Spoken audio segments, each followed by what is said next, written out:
पुण्यामध्ये दीनानाथ मंगेशकर हॉस्पिटलमध्ये जो प्रकार समोर आला त्या भगिनी स्वर्गवासी तनिषा सुशांत भिसे यांना खऱ्या अर्थानं डॉक्टरांच्या हलगर्जीपणामुळे प्राण गमवावा लागला।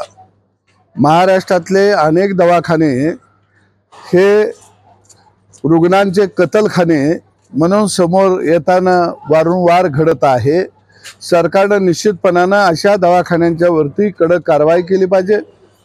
ज्या डॉक्टरनी ज्या मॅनेजमेंटने त्या ठिकाणी जो हलगर्जीपणा दाखवला त्यांच्यावरती 302चे गुन्हे दाखल करण्यात यावेत आणि वधाचा गुन्हा दाखल करून यांना आत डांबावं की हे अशा पद्धतीचे डॉक्टर की पेशाला खऱ्या अर्थानं काळिंबा आहेत असं म्हटलं तर काही वावगं ठरणार नाही।